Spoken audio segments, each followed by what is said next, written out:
Hello students, हाय. तुम्हाला मी सांगितलं होतं शेड्यूलमध्ये सगळे जे काही आयटम लिहिलेले आहेत ते तुम्ही लिहून काढले का? Profit loss account, profit loss statement तुम्ही फॉर्मॅट काढला का? बॅलन्स शीटचा फॉर्मॅट काढलाच असेल. आता त्यानंतर आपण हे शेड्यूल्स तयार करणार आहोत. फर्स्ट शेड्यूल आहे शेअर कॅपिटल, सेकंड आहे रिझर्व अँड सरप्लस, याला जवळ 10 ते 12 ओळी जागा सोडा.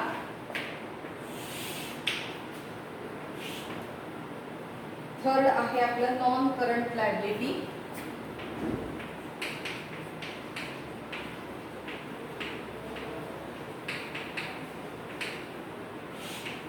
Non current liability. फोर्थ आहे करंट लायबिलिटी. करंट लायबिलिटीला जास्त जागा सोडा, 10-12 ओळी, त्याच्यामध्ये जास्त आयटम आहेत. करंट लायबिलिटी नंतर पाचवं आहे non current assets.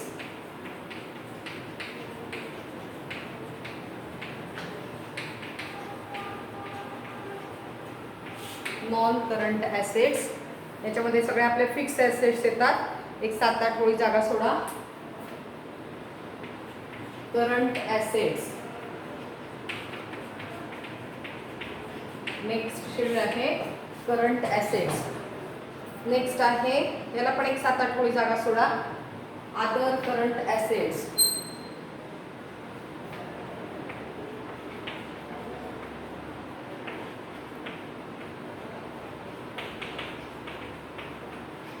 Other current assets. Next schedule आहे 8th change in inventory.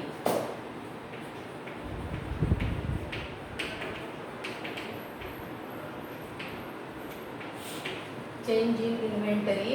Next आहे employee benefit. Employee benefit expenses. एक 4 ओळी लागतील त्याला.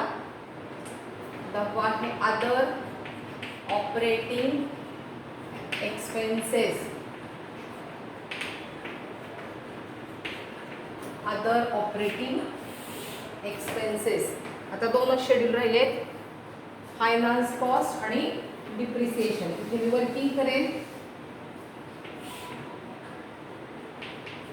FC फायनान्स कॉस्ट आणि 12th आहे डिप्रिसिएशन.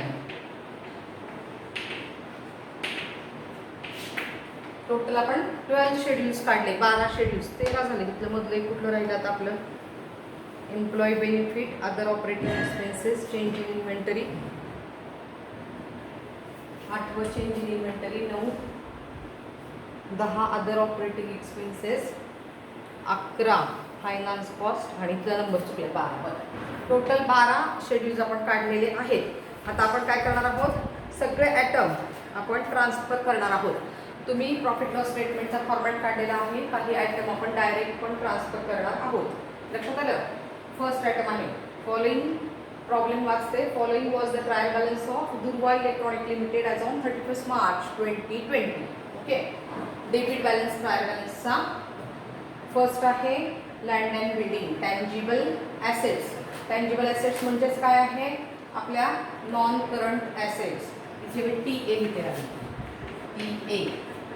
नॉन करंट ॲसेटमध्ये काय येणार आहे? Land and building.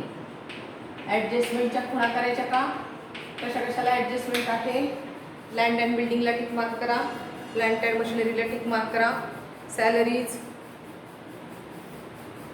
Preliminary expenses, rent rates आणि इन्शुरन्स, सन्ड्री डेटर्स, अशा 5-6 आपण टिक मार्क केल्या ॲडजस्टमेंटसाठी. लँड अँड बिल्डिंग ॲडजस्टमेंट आहे, inner column 4 lakh. Okay, plant and machinery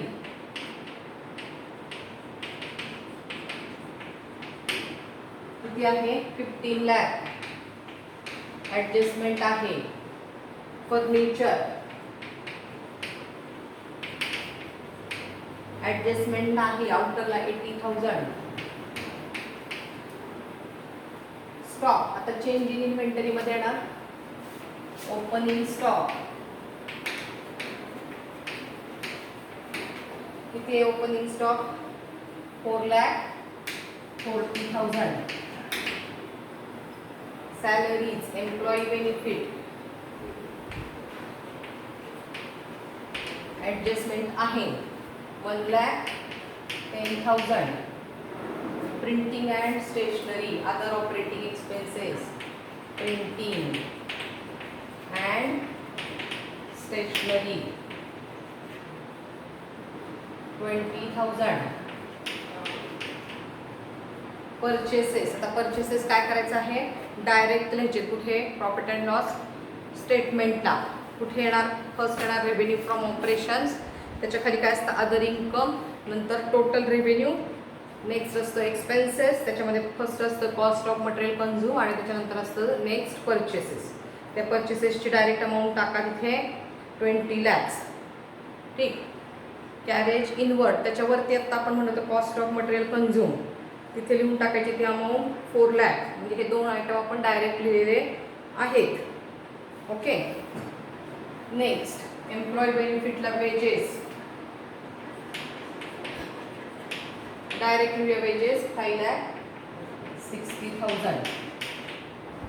trade investment, current assets, trade investment, current asset. किती नंबर आहे आपला? Amount बघू दे किती आहे. किती आहे? 60,000. नाही, किती आहे ट्रेड इन्व्हेस्टमेंट? 60,000 आहे ना? हां. Trade investment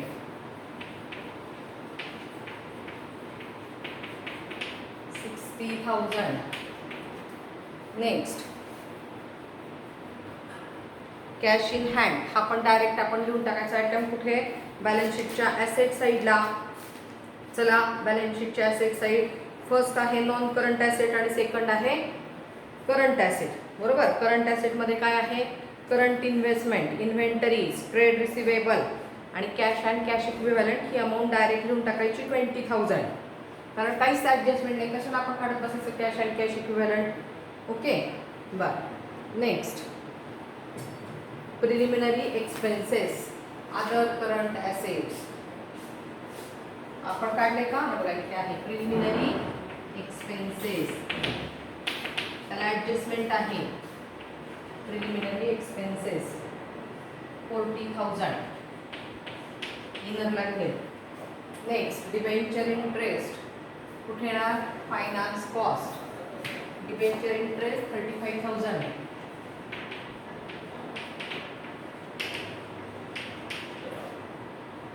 director fees, other operating expenses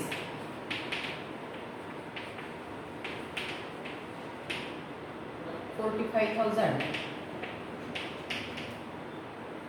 rent, rates, insurance, त्याला ॲडजस्टमेंट आहे. इन्शुरन्स इनरला गेला पाहिजे 30,000. बॅड डेट्स, एक ओळ जागा सोडा, ॲडजस्टमेंट आहे. Bad debts 40,000. Audit fees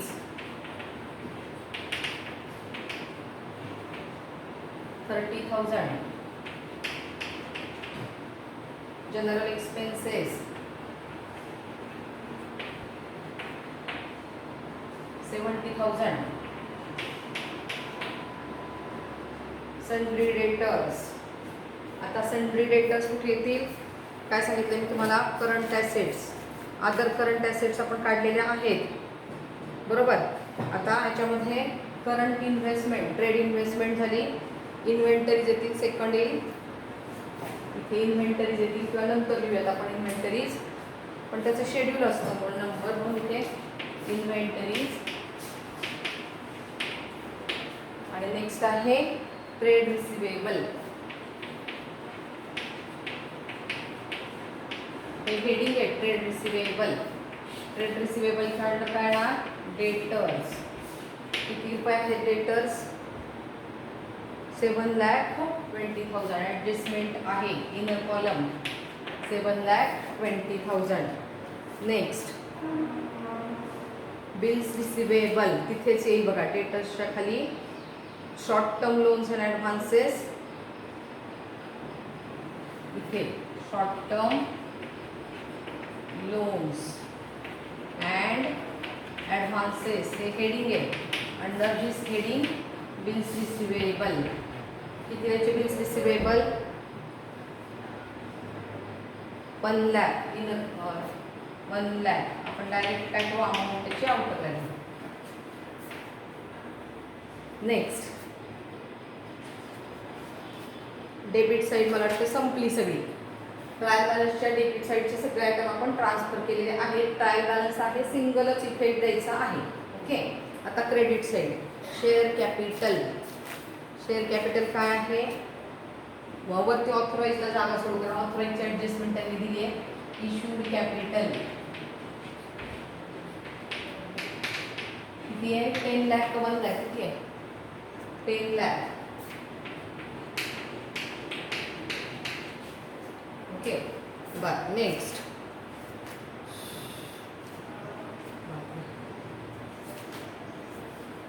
सेकंडच problem काढला. Third general reserve 2,80,000. General reserve कुठे द्यायचा, रिझर्व अँड सरप्लस आपली काय आहे, सेकंड हे आहे ते general reserve.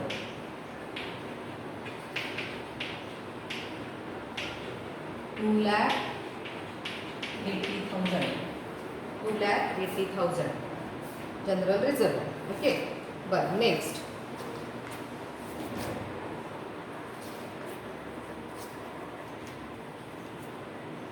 7% debenture non current liability. आपण काय लिहिता, नॉन करंट लायबिलिटी तिथे लिहून टाका 7% डिबेंचर 10 लाख.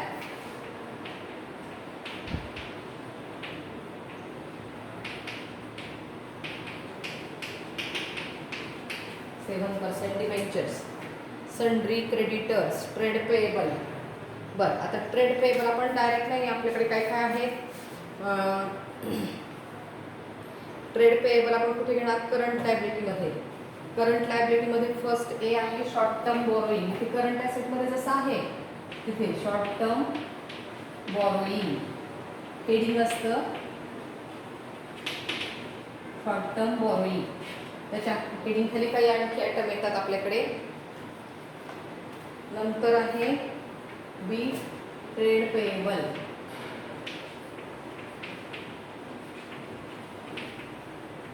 ट्रेड पेएबल मध्ये काय येईल, क्रेडिटर्स. आणि नंतर बिल्स पेएबल येतील. असू दे. क्रेडिटर्स किती आहे, 2 लाख. आउटरला टोटल घेऊन इनरला दिले होता.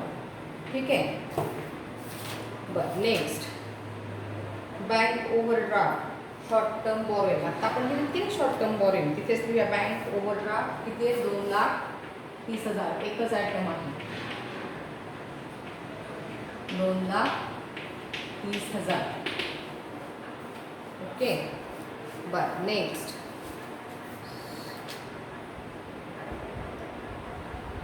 Debenture redemption fund reserve and सरप्लसला येईल.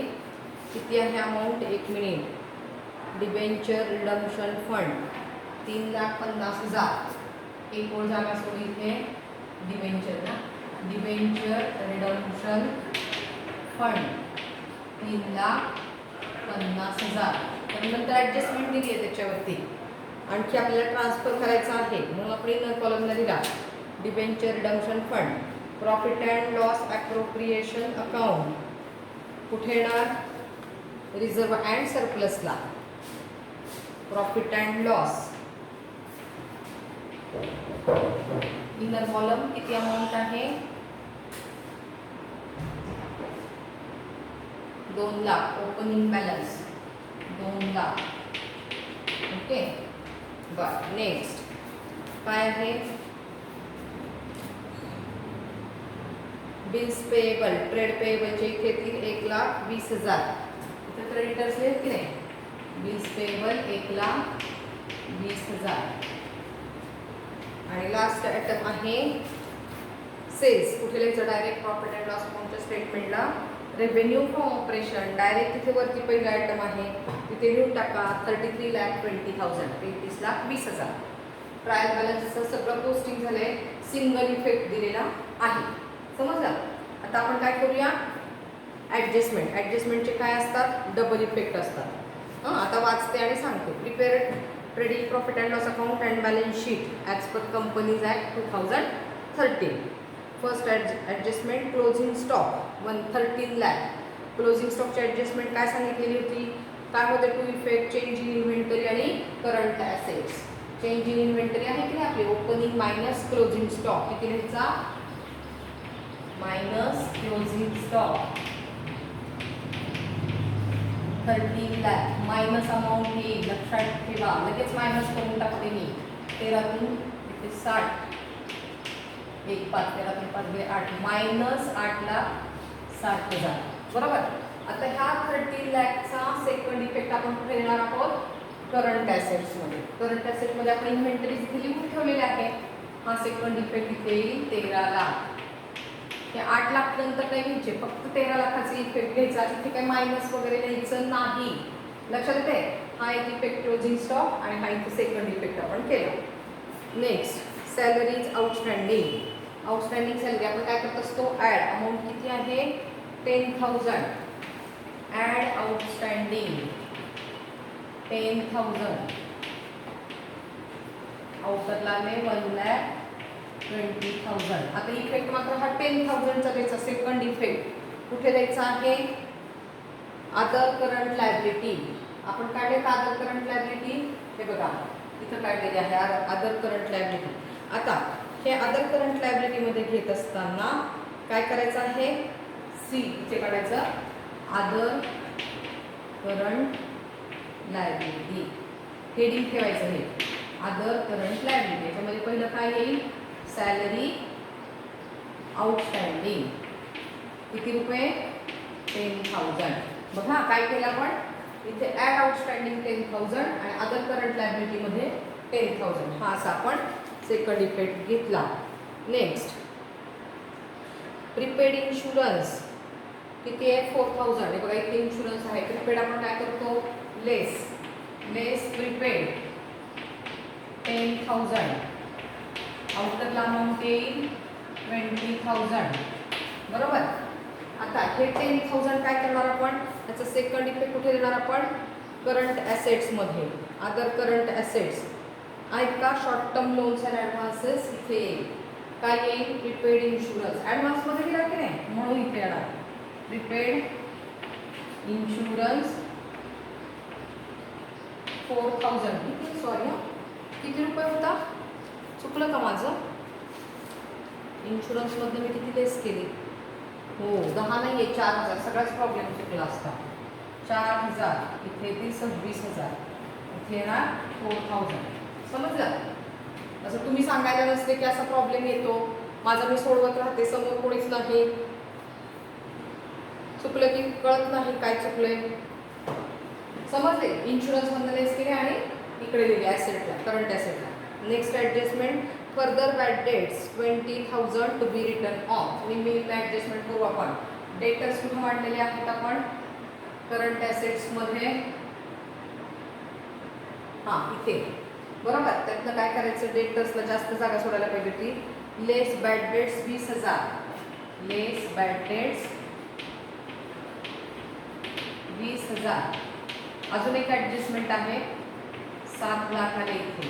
आता या 20,000चा सेकंड इफेक्ट आपण कुठे देणार आहोत, कुठे देणार आहोत, अदर ऑपरेटिंग एक्सपेन्सेस. हे बघा हे 20,000चा सेकंड इफेक्ट इथे बॅड डेट्स किती 20,000. बरोबर. एक ॲडजस्टमेंट इथून लेस केलं आणि अदर ऑपरेटिंग एक्सपेन्सेसला 20,000 दिले. नेक्स्ट काय आहे, प्रोव्हाइड RDD 5% ऑन डेटर्स. इथून लेस 5% RDD इथेच करायचे. 7 लाखावर 5% किती झाले 35,000. आउटरला आले 6,65,000. आता हा या 35,000चा इफेक्ट आपण सेकंड कुठे करणार आहोत, अदर ऑपरेटिंग एक्सपेन्सेस. इथेच येणार 35,000 तुम्ही इथे येणार RDD 35,000. समजलं. RDD इथे येणार 35,000. समजले adjustment. Okay. Interest on debenture outstanding for 6 month hidden adjustment आहे. डिबेंचर्स किती आहेत आपले, आपण कुठे लिहिले डिबेंचर्स बघा इथे 10 लाखावरती 7% किती झाले 70,000 पूर्ण वर्षाचे. आता 6 महिन्याचे किती होतील 35,000 द्यायचे राहिलेले आहे. कुठे सांगितलं होतं मी FC मध्ये ते 35,000 घ्यायचे. हे बघा ऑलरेडी त्यांनी 35 दिलेले आहेत. आता इथे अजून आपण डिबेंचर इंटरेस्ट 35,000 बरोबर. आणि नंतर काय आहे सेकंड इफेक्ट कुठे द्यायचा त्याचा अदर करंट लायबिलिटी. आपण काढलेत ना अदर करंट लायबिलिटी.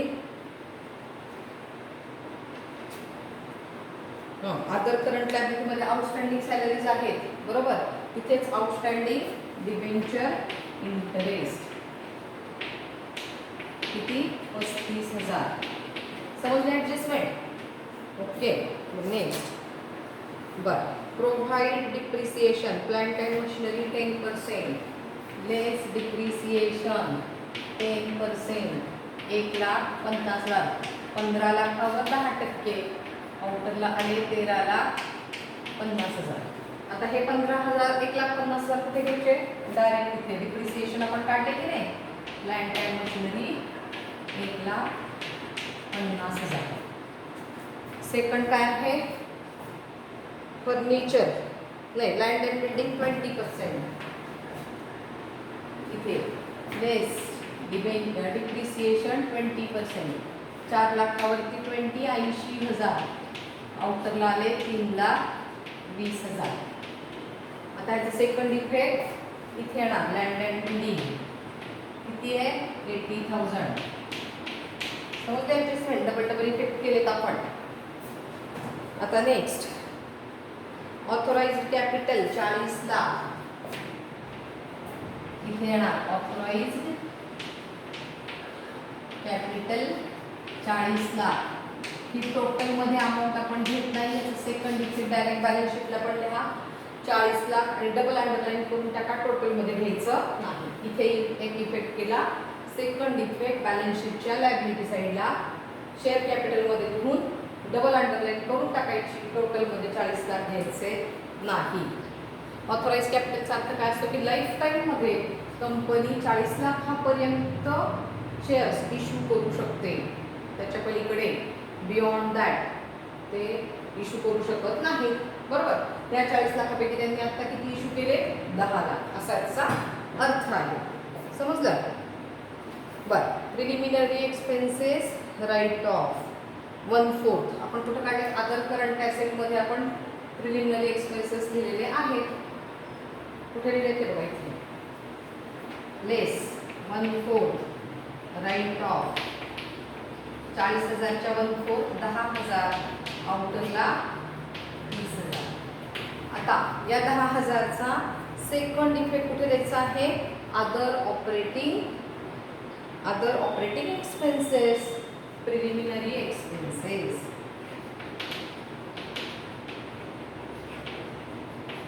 10,000 बरोबर. समजते. Okay next provide 1,34,000 for taxation. आता याचा इफेक्ट प्रॉफिट लॉस स्टेटमेंट मी काढलेला आहे. त्याच्यामध्ये सगळ्यात शेवटी आयटम आहे डिफर्ड टॅक्स. तिथे टॅक्स एक्सपेन्सेस हेडिंग आहे. टॅक्स एक्सपेन्सेसच्या हेडिंगमध्ये 2 आहेत करंट टॅक्स आणि डिफर्ड टॅक्स. त्या डिफर्ड टॅक्सला 1,34,000 तुम्ही डायरेक्टली लिहून टाका.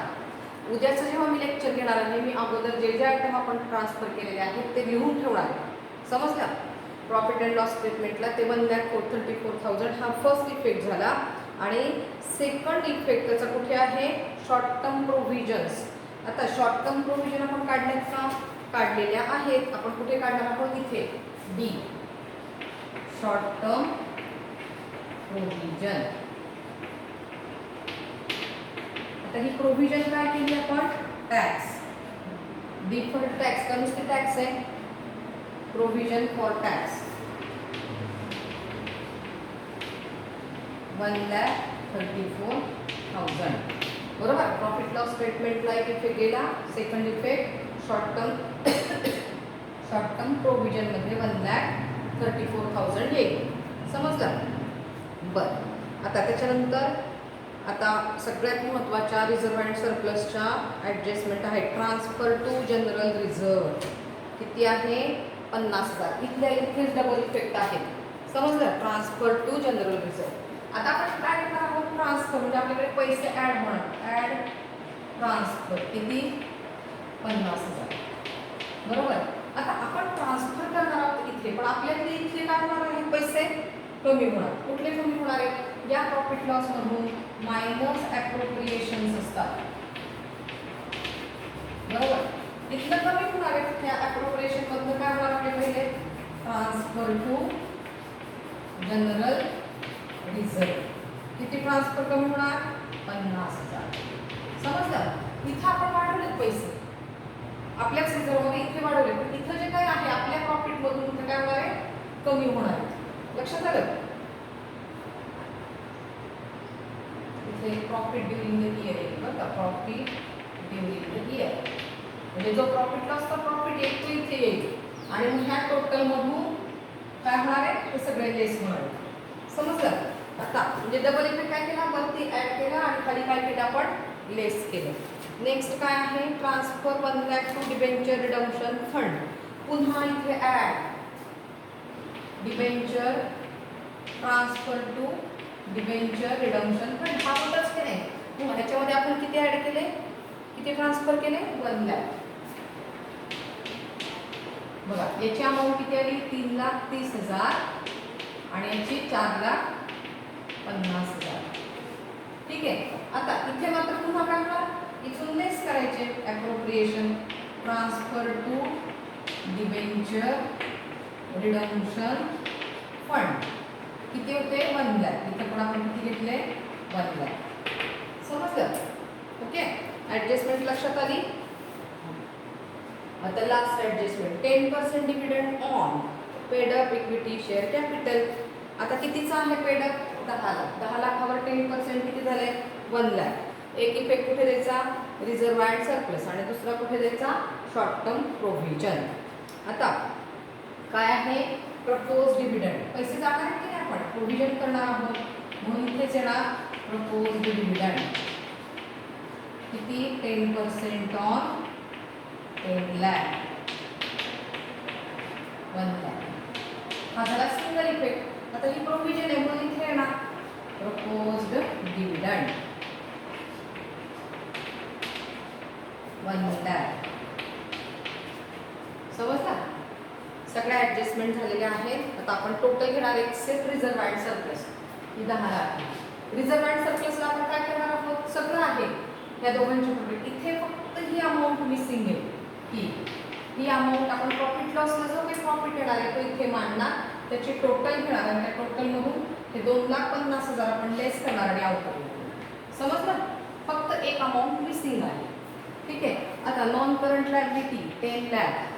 Short term borrowing 2,30,000. Trade payable 3,20,000. Other current liabilities याच्यामध्ये अदर करंट लायबिलिटी किती येतील? 35 आणि 10 45,000. Short term provision 2,34,000. नंतर इथे किती येतील? 15 1 4 आणि 3 7 2,75,000. बरोबर आहे? काय मिळते मला तो बघू दे. वेगळ्या वेगळ्या लिहिया का? नाही.